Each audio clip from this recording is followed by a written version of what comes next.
अस्सलाम वालेकुम students, welcome to Arif Lankar classes. तो लेकर आया हूं आपके लिए एक नई video series related to class 10th physics and the name of the chapter is बेटा इलेक्ट्रिसिटी। अगर आप इस इलेक्ट्रिसिटी की बात कर लोगे related to the CBSE point of the view और related to the JK BOSE point of the view, तो दोनों एग्जामिनेशंस के हिसाब से इसकी एक अच्छी खासी वेटेज है बेटा आपके बोर्ड एग्जामिनेशंस में। बेटा यही वो चैप्टर है जिसमें आप अपने बोर्ड एग्जामिनेशंस में कॉन्सेप्चुअल थ्योरी के सवाल भी पाओगे और कॉन्सेप्चुअल न्यूमेरिकल्स भी पाओगे इसी चैप्टर इलेक्ट्रिसिटी में।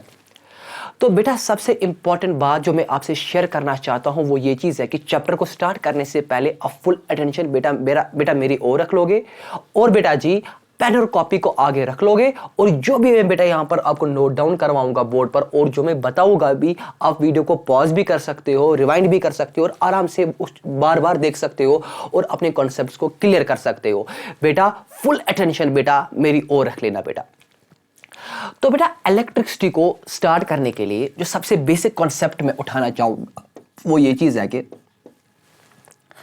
अगर आप बेटा जो मैक्सिमम चीजें अपने इर्द गिर्द देख लोगे, यानी जो आप मैक्सिमम चीजें अपने डे टू डे लाइफ में देख रहे हो वो तो सारे वर्क करते हैं इलेक्ट्रिसिटी पर ही। आप बोलोगे सर क्या वर्क करते हैं इलेक्ट्रिसिटी पर? मैं बोलूंगा बेटा आपके कमरे में इस वक्त बल्ब होगी और वो बल्ब कैसे वर्क करती है? वो भी तो वर्क करती है इलेक्ट्रिसिटी पर ही। मैं बताऊंगा बेटा आज तो समर्स का मौसम ही है, आपके घर में तो फैन होगा। हाँ जी बेटा वो फैन भी तो इलेक्ट्रिसिटी पर ही वर्क करता है। आप बोलोगे नहीं सर हम तो ज्यादा अमीर है ना तो हमारे पास सर कमरे में एसी भी है। सर क्या वो एसी भी वर्क करता है इलेक्ट्रिसिटी पर? हाँ जी बेटा वो एसी भी आपका वर्क करता है इलेक्ट्रिसिटी पर।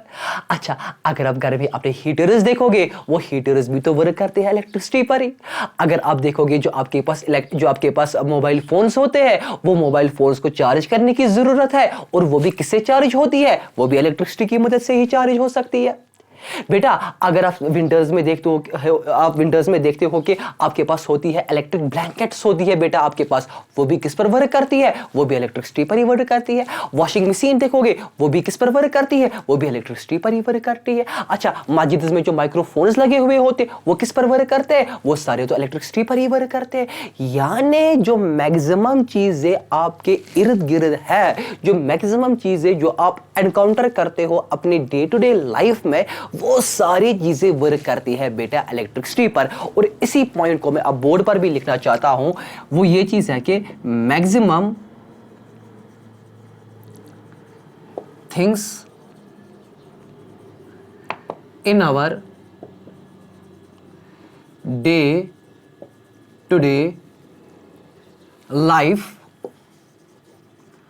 Work on electricity. For example, fan, bulb, mobile phones,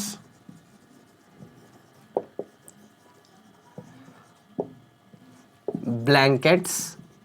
In fact, I am going to use the word electric blankets here. Electric blankets, ACs etcetera. तो बेटा और एक बार समझाऊंगा इस पॉइंट को जो मैंने लिखा क्या मैंने? जो maximum things in our day to day life है वो बेटा वर्क करते हैं इलेक्ट्रिसिटी पर। अभी मैंने तो इलेक्ट्रिसिटी समझाया नहीं बट मैं आपको बता रहा हूं कि वो वर्क करते हैं बेटा इलेक्ट्रिसिटी पर। और इलेक्ट्रिसिटी पर जो चीजें जो चलती है फॉर एग्जांपल फैन है, बल्ब है, मोबाइल फोन्स है, इलेक्ट्रिक ब्लैंकेट्स, एसीज है और हजारों करोड़ों चीजें जो आपके इर्द गिर्द है वो बेटा वर्क करती है बेटा इलेक्ट्रिसिटी पर। अब सवाल है कि साइंटिस्ट्स का जो ध्यान है वो इस इलेक्ट्रिसिटी में बढ़ा कैसे, यानी साइंटिस्ट्स ने वर्क कैसे किया in this field of the electricity.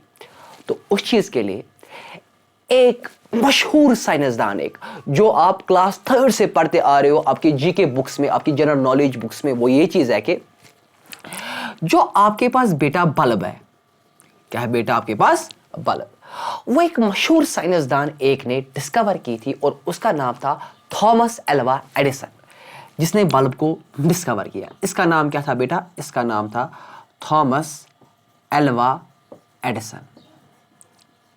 He discovered the bulb. जो ही बेटा इस साइंसदान ने इस बल्ब को डिस्कवर कर दिया तो जो वक्त के साइंसदान थे उनको एक इंटरेस्ट आ गया towards the field of the electricity. यानी इस साइंसदान ने, इस साइंटिस्ट ने जो ही इस बल्ब को डिस्कवर कर दिया, उसके बाद जो वक्त के साइंसदान थे, जो वक्त के साइंटिस्ट थे, उन्होंने वर्क किया, यानी उन्होंने काम किया। बेटा किस फील्ड में काम किया? उन्होंने काम किया in the field of the electricity. जब इसने थॉमस अल्वा एडिसन ने बल्ब को कर दिया डिस्कवर, तो होने लगी इन्वेंशंस, होने लगी डिस्कवरीज, होने लगी स्टडीज, किसमें? In the field of the electricity में। ठीक है बेटा, यहां तक। अब सवाल पैदा यहां पर एक हो जाता है, वो ये चीज है कि हाँ जी चलो हमने मान लिया जो हमारी ये सारी चीजें हैं ये वर्क करती है इलेक्ट्रिसिटी पर। हाँ जी चलिए, जो हमारी बल्ब है वो तो इन्वेंट कर दी, डिस्कवर कर दी थॉमस अल्वा एडिसन ने, लेकिन ये सारी चीजें तो वर्क करती है ना इस पर, इस इलेक्ट्रिसिटी पर। This is the $1 million point here. यानी ये सारी चीजें जो हमारे पास है ये किस पर वर्क करती है? ये तो वर्क करती है ना इलेक्ट्रिसिटी पर। अब सवाल हम समझने जाएंगे, जो इलेक्ट्रिसिटी बेसिकली क्या है? क्या ये इलेक्ट्रिसिटी किस चीज का नाम है? तो इस इलेक्ट्रिसिटी को समझने के लिए सबसे बेसिक कॉन्सेप्ट जो मैं बेटा यहां पर उठाना चाहूंगा वो है करंट। यानी आप तो बोलते ही हो इलेक्ट्रिसिटी, देखो हम दो वर्ड जो है ना वो हम सेम इकट्ठे हम यूज करने जाएंगे। यानी एक तो इलेक्ट्रिसिटी, और इसी के कंपैरिजन में ही मैं एक वर्ड अब साथ साथ में चलाऊंगा, उसी से इलेक्ट्रिसिटी, जो उस चीज का मतलब है वही तो इलेक्ट्रिसिटी है। और वो है क्या? That is electric current. That is electric current. These are one and the same thing, electric current. This is what the S C. Verma says. S C. Verma भी यही बात बता देती है। क्या करती है वो इलेक्ट्रिसिटी और इलेक्ट्रिक करंट को एक ही, हम बोलते हैं ना, वो एक प्लेटफॉर्म पर उठाना, एक ही प्लेटफॉर्म पर दोनों चीजों को यूज करना। आप इलेक्ट्रिसिटी का इसको नाम दे दो या आप इसी चीज को इलेक्ट्रिक करंट बता दो, one and the same thing.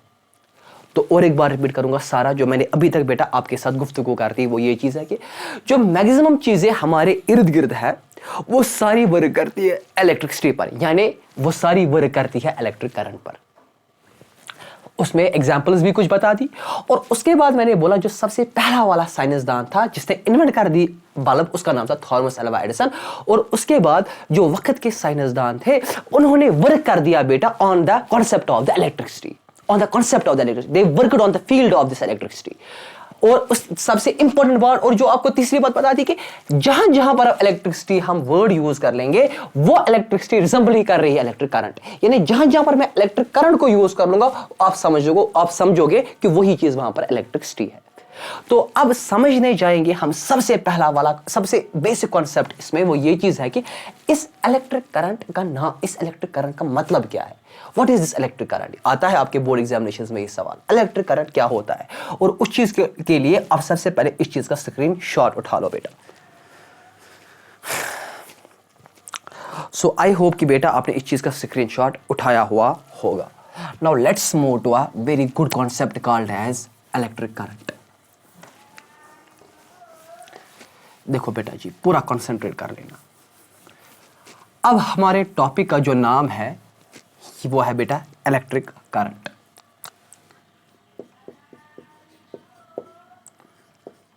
It is electric current. अभी अपनी कॉपी पर एक हेडिंग लिखोगे बेटा, इलेक्ट्रिक करंट। ठीक है बेटा, समझो। सबसे पहले मैं बेटा यहां पर एक डेफिनेशन लिख लूंगा और उसके बाद आपको यही डेफिनेशन बेटा समझाऊंगा। इलेक्ट्रिक करंट, यही डेफिनेशन आपकी एस.सी. वर्मा भी बता देती है, one of the most authenticated किताब एज पर the physics syllabus point of view. तो अगर हम इलेक्ट्रिसिटी की बात कर लें, इलेक्ट्रिक करंट की बात कर लेंगे, so it is basically the rate of flow of charges. बस इतना ही है आपका इलेक्ट्रिक करंट बेटा। ओनली दीज 5 वर्ड जो मैंने बेटा यहां पर लिख लिया। क्या लिख लिया बेटा मैंने? समझना, rate of flow of charges. अब आप वहां से कर लोगे मन ही मन में मेरे साथ सवाल, मेरे से एक सवाल कर लोगे, और जो मैं ऑटोमेटिकली मैंने वो सवाल आपका समझा के आपको दिमाग में क्या सवाल उठा हुआ होगा। सर रेट क्या है? हमको पता नहीं है। हाँ जी बेटा जी, मैं समझ सकता हूं आपको रेट पता नहीं है। सर ये फ्लो क्या है? हाँ बेटा मैं समझ सकता हूं कि आपको ये भी नहीं पता है कि फ्लो क्या है। अच्छा सर ये चार्जेस क्या है? हाँ बेटा जी मैं समझ सकता हूं कि आपको ये चीज भी पता ही नहीं है कि चार्जेस क्या है। ना तो आपको रेट पता है क्या है, ना तो बेटा जी आपको पता है फ्लो क्या है, और ना तो बेटा जी आपको ये चीज भी पता है कि चार्जेस क्या है। और इन तीनों चीजों को समझाने के लिए हम सबसे पहले अब उठा लेंगे चार्ज क्या होता है। बट अभी तक आपने समझा क्या? समझा इन द सेंस यानी जो डेफिनेशन मैंने यहां पर लिख ली, जो स्टेटमेंट मैंने यहां पर लिख ली कि अगर हम इलेक्ट्रिक करंट की बात कर लेंगे it is the rate of flow of charges. But sir आपने तो डेफिनेशन को लिख लिया, आपने तो अपनी स्टेटमेंट को लिख ली, बट सर क्या आप इस चीज को आप समझाओगे नहीं? हाँ जी बेटा जी मैं आपको इसी चीज को आप समझाऊंगा कि ये मैंने जो यहां पर rate of flow of charges लिख लिया ये क्या है। सबसे पहले मैं गुफ्तगू करना चाहता हूं ऑन द वर्ड चार्ज। जो मैंने यहां पर एक चार्ज लिख लिया, चार्ज है क्या बेटा? समझो बेटा बात, तो मैं यहां पर लिख लूंगा चार्ज। इस चार्ज को समझने के लिए बेटा, समझना मेरी बात, इस चार्ज को समझने के लिए जो हम कॉन्सेप्ट पढ़ने जाएंगे वो है स्ट्रक्चर ऑफ द एटम। क्योंकि इस चार्ज को समझने के लिए मुझे जरूरी है स्ट्रक्चर ऑफ द एटम में जाने के लिए। तो चार्ज को समझने के लिए जो मैं कॉन्सेप्ट यहां पर उठाने जाऊंगा that is the structure of atom, that is the structure of atom. समझो बेटा बात को। बेटा अगर हम स्ट्रक्चर ऑफ द एटम की बात कर लेंगे तो सबसे पहला सवाल और आपके दिमाग में पैदा हुआ होगा वो ये चीज है कि सर एटम क्या होता है? हाँ बेटा मैं समझाऊंगा। एटम को समझने के लिए और एक चीज हम पहले समझेंगे, मैटर क्या होता है। समझो बेटा, अगर हम बेटा समझेंगे सबसे पहले मैटर क्या होता है, तो मैटर की डेफिनेशन ही हमने ये चीज क्लास 9th से ही पढ़ी हुई होती है कि anything which has the mass, न कि weight. Mass and weight are something else, these are two different quantities. समझना बेटा मेरी बात। When we talk of the matter, मैं बता देता हूं, एसी वर्मा बता देती है anything which has the mass, जिसको एक वजन होगा, and occupies the space is called as the matter. अगर आप देख लोगे हमारे पास मार्कर है, it is a solid body, इसके पास एक तो वजन भी है और ये ऑक्यूपाई करती है स्पेस भी। सर क्या स्पेस ऑक्यूपाई करती है? आपके पास फॉर एग्जांपल पेंसिल है, रख लो पेंसिल को कॉपी पर, जो वो कॉपी का सारा एरिया है जिस पर आपने पेंसिल रख लिया, जितने एक तो आपके कॉपी का सारा पेज और जितने ही एरिया पर आपने इस पेंसिल को रखा हुआ होगा, क्या इस पेंसिल ने उतनी जगह नहीं खाई? तो वही तो मैं बता रहा हूं आपको।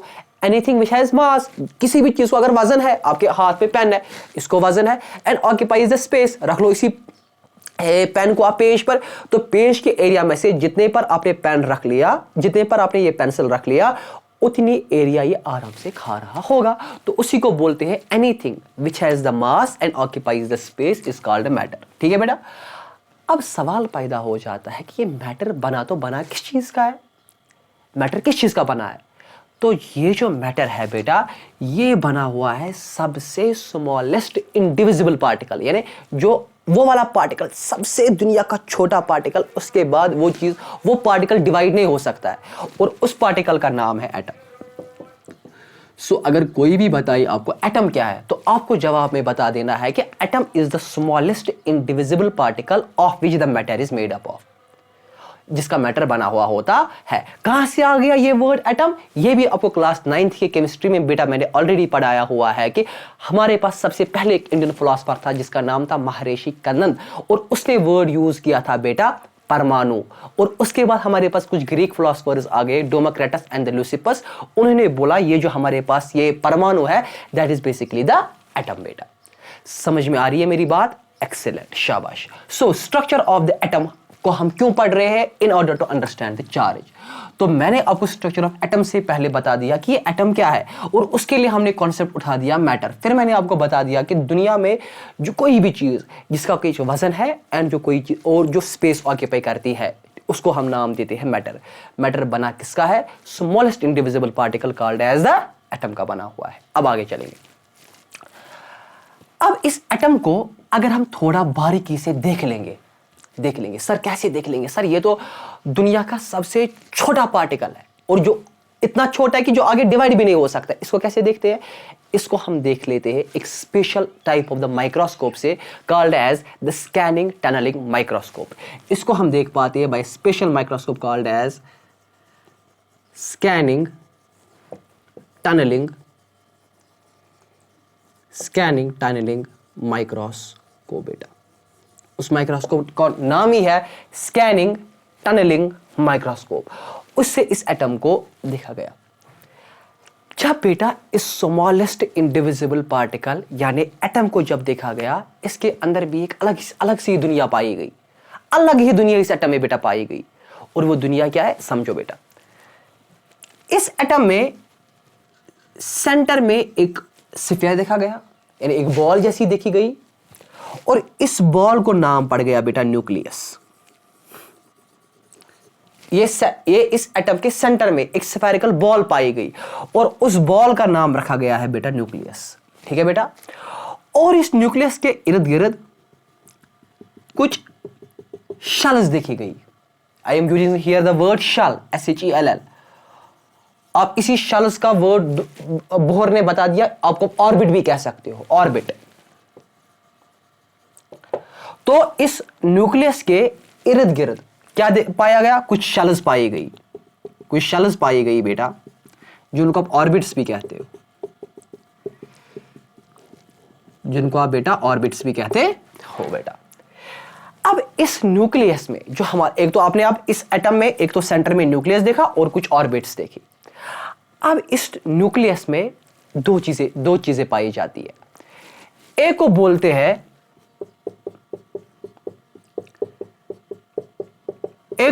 हैं बेटा, जो मैंने ये पॉजिटिव से यहां पर बना लिया, प्लस साइन से बना दिया, इनको बता देते हैं बेटा प्रोटॉन्स। बेटा और एक बार सब बता रहा हूं, हम समझ रहे क्या है, व्हाट इज द चार्ज को हम समझ रहे हैं। तो न्यूक्लियस के अंदर क्या देखा गया? इसके अंदर देखा गया कुछ प्रोटॉन्स। और जो मैं ये डॉट डॉट लगा रहा हूं, मान लीजिए कि ये है, इनको बता देते हैं बेटा न्यूट्रॉन्स। इनको क्या बता देते हैं बेटा? इनको न्यूट्रॉन्स बता देते हैं। और जो मैंने ये न्यूक्लियस के इर्द गिर्द जो ये शेल्स बना ली, जो ऑर्बिट्स बना ली, इनमें देखे गए बेटा इलेक्ट्रॉन्स। ऐसे ही शेल्स में देखे गए बेटा इलेक्ट्रॉन्स।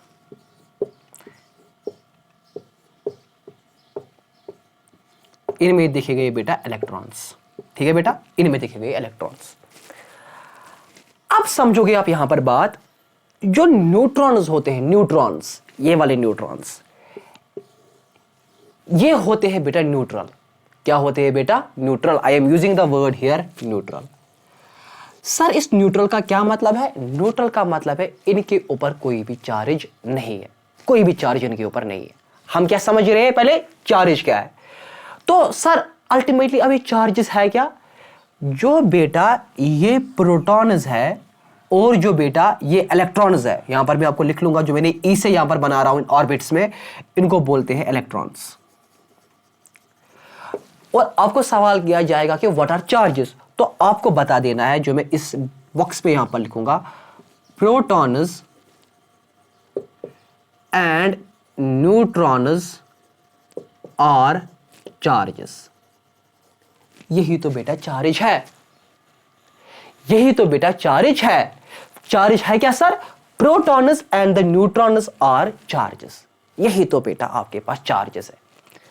ओके सर, प्रोटॉन जो सर आपने बता दिया, प्रोटॉन्स ये भी चार्जेस है, सर न्यूट्रॉन्स ये भी चार्जेस है। क्या सर क्या इन चार्जेस में कोई फर्क है? हाँ बेटा एक फर्क है। वो क्या है? जो आप ये न्यूक्लियस में प्रोटॉन्स देख रहे हो, जो मैंने प्लस साइन से बना दिया, इनके पास होता है पॉजिटिव चार्ज। क्या होता है बेटा प्रोटॉन्स के पास? इनके पास होता है पॉजिटिव चार्ज। और अगर हम बात कर लेंगे, sorry I use the word here neutrons, I am extremely sorry, ये फ्लो में चला गया। Protons and electrons are charges. Protons and electrons, क्योंकि मैंने पहले ही बोला ना आपको, न्यूट्रॉन जो हमारे पास होते हैं वो तो न्यूट्रल होते हैं, उनके पास कोई चार्ज ही नहीं है।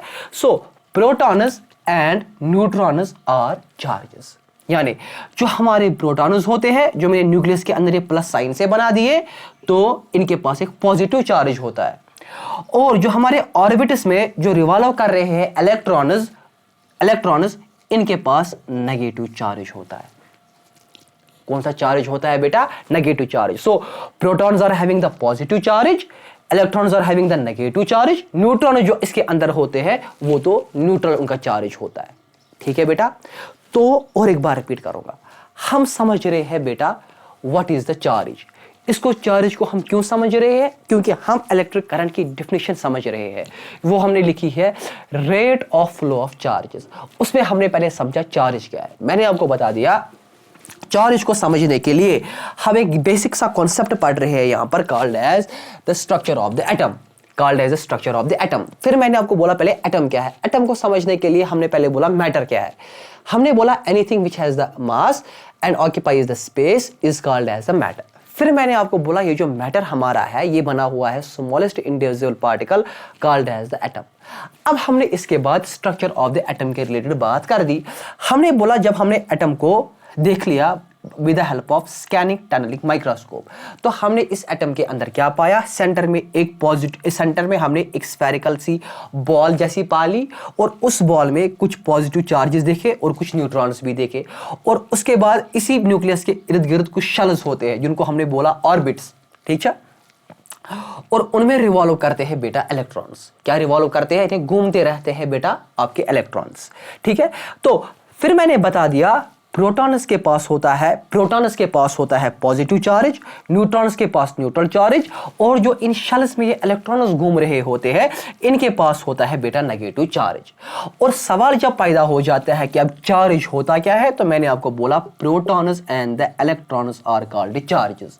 इन्हीं को हम बेटा नाम बोलते हैं चार्जेस, जिनमें प्रोटॉन्स के ऊपर पॉजिटिव चार्ज होता है, इलेक्ट्रॉन्स के ऊपर नेगेटिव चार्ज होता है। आई बेटा जी बात समझ? तो ये हमने एक बेसिक बात करते रिलेटेड टू द चार्ज बेटा। ठीक है बेटा? तो आई होप कि यहां तक पहले आपको समझ में आया हुआ होगा। You can take the screenshot of it also बेटा। शाबाश शाबाश। सो आई होप कि बेटा आपने इस चीज का स्क्रीनशॉट भी बेटा उठाया हुआ होगा। So now let me erase it. और हम उसकी डिफिनेशन पर आएंगे क्योंकि हमने तो अभी इलेक्ट्रिक करंट तो फुल समझी नहीं, बस इतना समझा चार्ज क्या है। The protons and the electrons are called charges. समझो बेटा बात, अब समझोगे आप बेटा बात। इसी एटम के रिलेटेड मैं अभी आपको और कुछ कॉन्सेप्ट्स क्लियर करवाना चाहता हूं। वो ये चीज है कि आपने अब जब स्कैनिंग टनलिंग माइक्रोस्कोप की मदद से जो ही आपने अब एटम को देखा, आपने एटम के अंदर क्या पाया? Positive charge. और आपने इसके इर्द गिर्द कुछ ऑर्बिट्स पाए, यानी आपने कुछ शेल्स पाए, और जिन शेल्स में क्या घूम रहे हैं? उनमें घूम रहे हैं इलेक्ट्रॉन्स। ठीक है बेटा? बेटा अच्छी तरीके से बात को समझना। तो इस इनमें क्या है? इलेक्ट्रॉन्स है। इलेक्ट्रॉन्स के ऊपर चार्ज कौन सा है? नेगेटिव चार्ज है। अब यहां पर एक जरूरी एक बात आपको समझनी पड़ेगी बेटा, समझो बेटा। सबसे पहला आपका एक सवाल दिमाग में आपको अराइज हुआ होगा, वो ये चीज है कि हमारे न्यूक्लियस में यहां पर एक प्रोटॉन्स है और कुछ न्यूट्रॉन्स भी है। ठीक है बेटा? और कुछ न्यूट्रॉन्स है। तो सर इस एटम में प्रोटॉन्स भी है, इस एटम में न्यूट्रॉन्स भी है, इस एटम में इलेक्ट्रॉन्स भी है। सर क्या अब एटम कहलाएगा पॉजिटिव चार्ज बॉडी? सर क्या एटम कहलाएगा नेगेटिव चार्ज बॉडी?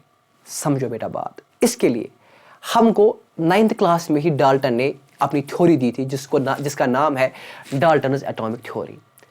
डाल्टन ने हमको बोला एक एटम में जितने प्रोटॉन्स होते हैं उसी एटम में उतने ही न्यूट्रॉन्स होते हैं, यानी atom as a whole is electrically neutral. ये एक बढ़िया बात बता दी हमको डाल्टन ने। क्या बताया? Atom as a whole is electrically neutral. Atom as a whole is electrically neutral का मतलब क्या है? यानी जितना पॉजिटिव चार्ज है उतना ही नेगेटिव चार्ज है, यानी पॉजिटिव चार्ज को बैलेंस कर रहा है नेगेटिव चार्ज को बैलेंस कर रहा है बेटा पॉजिटिव चार्ज, और न्यूट्रॉन्स के ऊपर कोई चार्ज ही नहीं है। शाबाश। चलो ये बात हमको बेटा डाल्टन ने बता दी, बहुत ही अच्छी बात डाल्टन ने बता दी। चलिए जी बेटा आगे। अब और एक सवाल आपके दिमाग में पैदा हो जाएगा, सर हम तो 8th क्लास से, इनफैक्ट 7th क्लास से ये चीज़ पढ़ते आ रहे हैं सर, जहाँ पर पॉजिटिव और पॉजिटिव जब इकट्ठे होंगे, पॉजिटिव चार्ज और पॉजिटिव चार्ज जब इकट्ठे होंगे वो तो रिपल करते हैं सर, वो तो रिपल करते हैं सर। जब पॉजिटिव और नेगेटिव चार्ज इकट्ठे होंगे सर वो तो अट्रैक्ट करते हैं, और सर जब नेगेटिव और नेगेटिव इकट्ठे होंगे वो भी तो रिपल करते हैं। अब सर हमको यहां पर एक चीज समझा दीजिए, सर आपने बोला यहां पर तो हमारे पास न्यूक्लियस है और सर न्यूक्लियस के अंदर है पॉजिटिव चार्ज। सर आप देखिए ना ये पॉजिटिव चार्ज कितने क्लोजली है आपस में। सर यहां पर पॉजिटिव और पॉजिटिव आपस में रिपल क्यों नहीं करते हैं? सर यहां पर पॉजिटिव पॉजिटिव आपस में रिपल क्यों नहीं करती है? इस कॉन्सेप्ट का, इस जो कॉन्सेप्ट है इसका जवाब सुनो बेटा। क्या बेटा, जो ये पॉजिटिव और पॉजिटिव चार्ज जो ये इकट्ठे हैं ना आपके न्यूक्लियस में, बेटा ये इतने क्लोज होते हैं, इतने क्लोज ये होते हैं कि इनके बीच की जो डिस्टेंस होती है ना उसके लिए एक स्पेशल यूनिट बेटा हमको स्टडी करना पड़ता है, जिसकी वजह से हम दो पॉजिटिव चार्जेस यानी दो प्रोटॉन्स के दरमियान डिस्टेंस फाइंड करते हैं, and that unit is called as the femtometre. उसको क्या बोलते हैं? उसको बोलते हैं फेम्टोमीटर। यानी फेम्टोमीटर एक ऐसा यूनिट है जो बहुत ही माइन्यूट सी डिस्टेंस को बेटा कैलकुलेट करता है। जो प्रोटॉन्स और प्रोटॉन्स इतने क्लोज होते हैं कि इनकी जो डिस्टेंसेस है वो फेम्टोमीटर से बेटा कैलकुलेट की जाती है, यानी इतने ये नजदीक है। और समझना बेटा, जब आपका एक प्रोटॉन और एक प्रोटॉन इतने क्लोज है आपस में, इतने क्लोज है आपस में, ये प्रोटॉन और प्रोटॉन, इनके दरमियान एक स्ट्रॉन्ग न्यूक्लियर फोर्स बेटा डेवलप हो जाता है। क्या हो जाता है बेटा डेवलप? यहां पर इनके बीच में एक स्ट्रॉन्ग न्यूक्लियर फोर्स। और ये न्यूक्लियर फोर्स जो है ये दुनिया का सबसे स्ट्रॉन्गेस्ट फोर्स है, माना जाता है न्यूक्लियर फोर्स। देखो अगर यहां पर पॉजिटिव होता और यहां पर पॉजिटिव होता, ये तो रिपल करते हैं आपस में, ये तो आपस में रिपल करेंगे, but when the positive charge are brought so close to each other that such that कि their distances are measured in the femtometre, इनकी डिस्टेंसेस आप फेम्टोमीटर में बेटा मेजर करते हैं, तो उस वक्त उन दोनों पॉजिटिव चार्जेस के दरमियान एक फोर्स डेवलप हो जाता है, और that is to be called as a strong nuclear force, जिसकी वजह से वो फोर्स उस रिपल्शन के फोर्स को ओवरकम करता है और ये आपस में रिपल नहीं हो जाते हैं। तो इसी की वजह से ये सारे पॉजिटिव चार्जेस इकट्ठे रहते हैं आपके बेटा न्यूक्लियस में और ये रिपल नहीं हो जाते हैं। अब और एक सवाल आपके दिमाग में पैदा हो रहा होगा, सर वो क्या है? हमारे पास इलेक्ट्रॉन्स है ऑर्बिट्स में, सर इनके ऊपर नेगेटिव चार्ज है।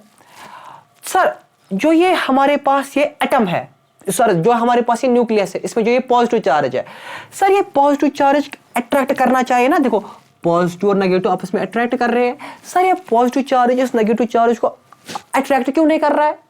सर ये पॉजिटिव चार्ज नेगेटिव चार्ज को अट्रैक्ट क्यों नहीं कर रहा है? समझो बेटा बात। बेटा जो ये पॉजिटिव चार्ज है ये इस नेगेटिव चार्ज को तो अट्रैक्ट कर रहा है, सर फिर ये इलेक्ट्रॉन इसके अंदर क्यों नहीं जा रहा है न्यूक्लियस के अंदर? हाँ मैं समझाऊंगा, पहले समझो। पॉजिटिव चार्ज तो नेगेटिव चार्ज को अट्रैक्ट कर रहा है, and this force of the attraction that is to be called as electrostatic force. इसको तो आप बता देते हो electrostatic force of attraction. So what is the electrostatic force of the attraction? It is that type of the force by which the positive charge and negative charge attract each other. तो ये तो करते हैं, लेकिन जो ये electrostatic force of the attraction जो यहां पर है ये करता है, इसकी वजह से एक फोर्स यहां पर डेवलप हो जाता है called as a centripetal force. What is that force called as? उस फोर्स को कहते हैं centripetal force. Centripetal force. Sir ये सेंट्रीपिटल फोर्स सर क्या होता है? समझो बेटा, सेंट्रीपिटल फोर्स एक ऐसा फोर्स होता है जिसकी वजह से पॉजिटिव चार्जेस इलेक्ट्रॉन्स को वो तो इसको कोशिश करता है खींचने की, यानी वो तो चाहता है कि इलेक्ट्रॉन चले जाए यहां पर। समझो बेटा बात, मैंने बोला पॉजिटिव चार्ज जो है वो इलेक्ट्रॉन्स को नेगेटिव चार्ज को अट्रैक्ट करता है। किस फोर्स से? Electrostatic force of the attraction.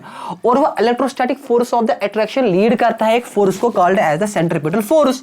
Sir फिर तो सेंट्रीपिटल फोर्स के हिसाब से सर इलेक्ट्रॉन जाना चाहिए था न्यूक्लियस के अंदर, लेकिन वहां पर और एक फोर्स बेटा डेवलप हो जाता है and that force is called as the centrifugal force. उस फोर्स को कहते हैं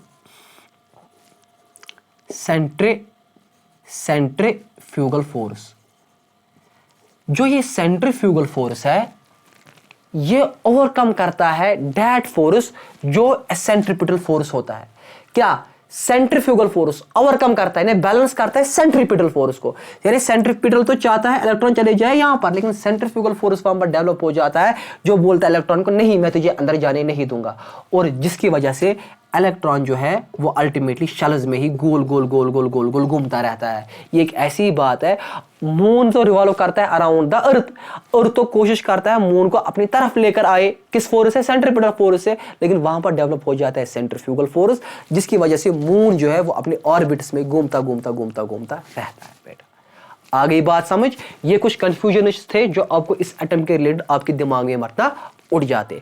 अभी भी हम वहीं पर है कि चार्जेस क्या होते हैं। अभी तक मैंने आपको चार्ज की डिफिनेशन ये बता दी कि protons and the neutrons are called as the charges बेटा, ठीक है बेटा।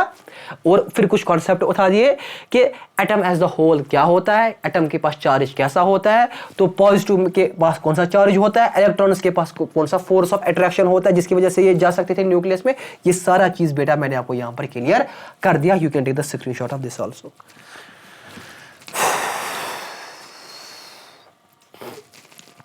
सो आई होप कि बेटा आपको ये बात भी यहां तक समझ में आई हुई होगी। Now let me erase this. चलिए जी, अभी तक हमने यहां तक समझी आप चार्ज क्या है, लेकिन अब हम देख लेंगे बेटा,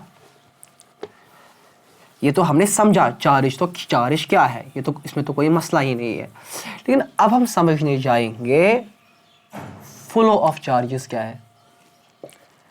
अब हम समझने जाएंगे फ्लो किसको बोलते हैं। हम बोलते हैं ना फ्लो चार्ज, फ्लो का मतलब बहना। ये चार्जेस कैसे बह रहे हैं और वो कौन से चार्जेस होते हैं। अगर हमने यहां पर बात की इलेक्ट्रिक करंट की, that electric current is the rate of the flow of the charges. चलिए जी, चार्जेस हमने समझा, protons and the electrons are called charges. लेकिन अब यहां पर हम किस चार्ज की बात कर लेंगे when we talk of the electric current. देखो बेटा, चूंकि यहां पर एक वर्ड फ्लो है, इसका मतलब है वो चार्जेस जो है वो फ्लो करेंगे। बेटा समझो अपनी बात से, समझो अपने दिमाग से, क्या प्रोटॉन्स फ्लो कर रहे होंगे या इलेक्ट्रॉन्स फ्लो कर रहे होंगे? सर आपने तो अभी खुद बता दिया, एक प्रोटॉन तो दूसरे प्रोटॉन से एक स्ट्रॉन्ग न्यूक्लियर फोर्स की वजह से अट्रैक्ट हुआ होता है। सर वो कैसे फ्लो कर लेंगे? हाँ सर, और हमने देख लिया कि जो इलेक्ट्रॉन्स होते हैं ये अपने इस ऑर्बिट्स में घूमते रहते हैं, घूमते रहते हैं, घूमते रहते हैं। सर फिर तो जाहिर सी बात है बेसिकली तो इलेक्ट्रॉन्स ये जो फ्लो कर रहे होंगे। तो इसीलिए बेटा मैं यहां पर बता रहा हूं rate of flow of charges, वो कौन से चार्जेस है। अभी मैंने ना रेट समझाया ना फ्लो समझाया, बस इतना ही बता रहा हूं। फ्लो का मतलब बहना। ये कौन से चार्जेस बह रहे होंगे? ये बह रहे होंगे बेटा आपके इलेक्ट्रॉन्स। कौन से चार्ज बहते हैं बेटा? बहते हैं इलेक्ट्रॉन्स। इलेक्ट्रॉन्स ही बेटा फ्लो करते हैं। अब सवाल है सर कैसे फ्लो करेंगे। देखो बेटा सब उसके लिए हम पहले समझेंगे इलेक्ट्रिक करंट जो है वो किन मटेरियल्स में बेटा डेवलप हो जाती है। देखो बेटा मटेरियल्स आपके पास 3 किस्मों के हैं, कंडक्टर्स, सेमीकंडक्टर्स और इंसुलेटर्स। बेटा जो सबसे best conductors of the electricity होते हैं वो होते हैं बेटा कंडक्टर्स ही। क्या होते हैं बेटा? दोज आर बेटा कंडक्टर्स। सर क्यों कंडक्टर्स ही क्यों सबसे बेस्ट होते हैं for the conduction of the electricity? क्योंकि they consist of the free electrons, क्योंकि इनके पास बेटा होते हैं फ्री इलेक्ट्रॉन्स। सर अब हमको ये चीज समझा दीजिए कि फ्री इलेक्ट्रॉन्स क्या होते हैं। हाँ बेटा मैं आपको समझाऊंगा फ्री इलेक्ट्रॉन्स क्या होते हैं। इसके लिए let me take the example of one of the metal, because all metals are the conductors, maximum metals are conductors. हाँ एक्सेप्शंस है but maximum metals are the conductors. Suppose let me take the example of a conductor. Suppose let me take a copper wire. Suppose मैं एक copper wire लेता हूं। What is it? It is a copper wire. Suppose ये copper wire है।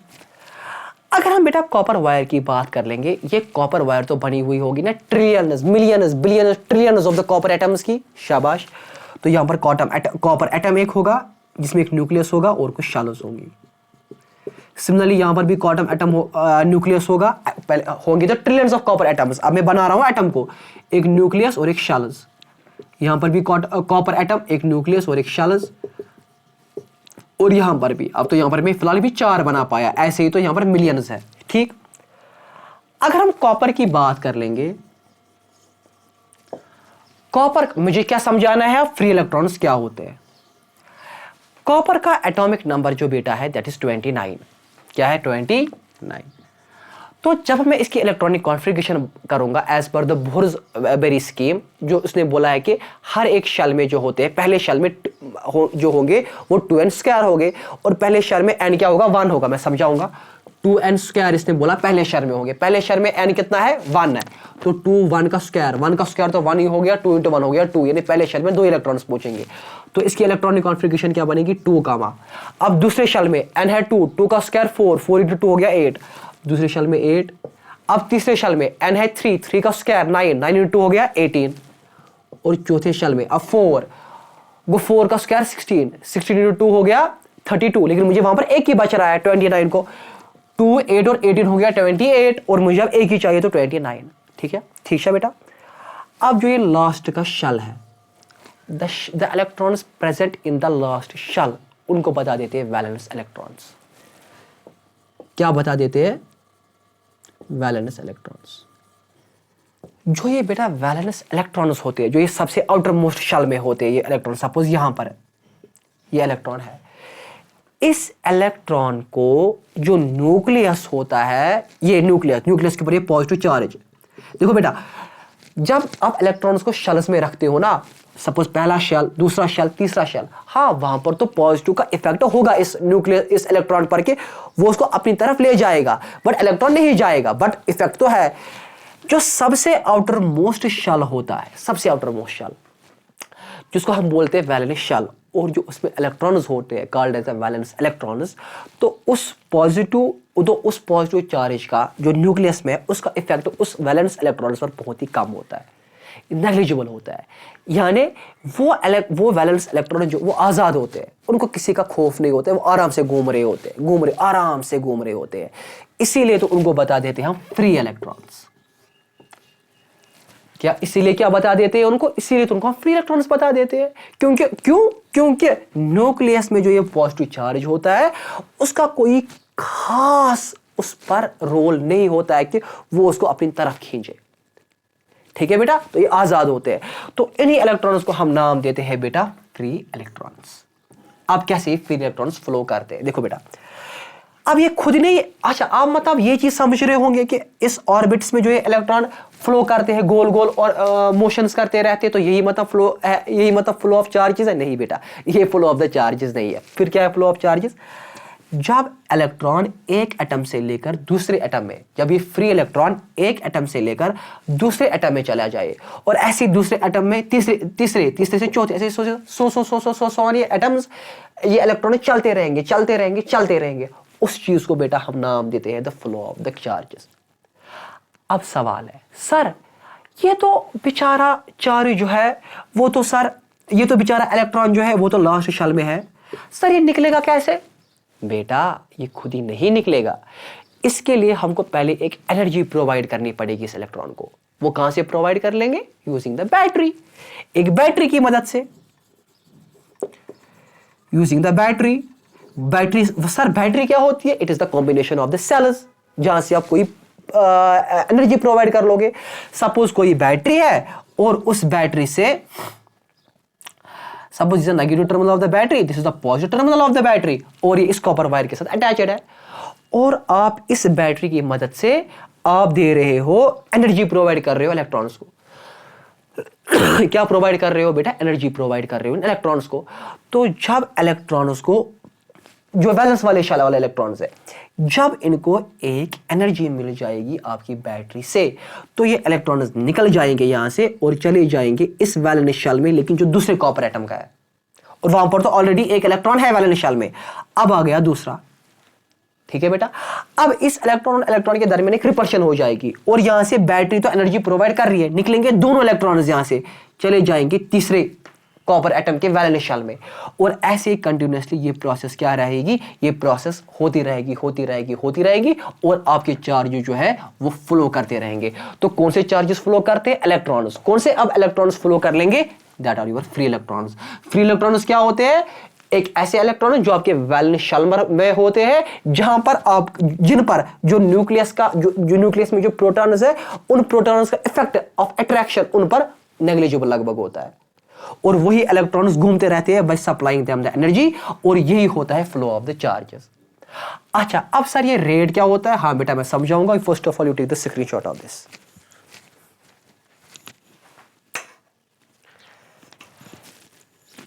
तो बेटा अब हमको समझना है रेट। अब रेट को समझने के लिए जल्दी जल्दी आप समझोगे यहां पर, क्योंकि टाइम हमारा हो गया। रेट है एनीथिंग डिवाइड बाय टाइम। कुछ भी चीज, अगर कोई भी चीज हमारे पास हो उसको हम डिवाइड करेंगे टाइम से, ठीक है। एनीथिंग, कुछ भी चीज डिवाइड बाय टाइम, उसको बोलते हैं रेट। अब वो यहां पर वो एनीथिंग है क्या, वो एनीथिंग हमारे पास यहां पर चार्जेस है, तो anything charges divide by time, वही तो हमारे पास है ना करंट आई। अब इस चीज को यानी current, rate of flow of charges, flow of charges समझा दिया। रेट यानी कितने चार्ज ट्रेवल कर रहे हैं कितने टाइम में, that is your electric current. So I will wind up here, क्योंकि अगर मैं थोड़ा और टाइम चला जाए वीडियो मेरा फिर स्प्लिट हो जाएगा, जिसकी वजह से क्वालिटी हो जाएगी डिग्रेड बेटा।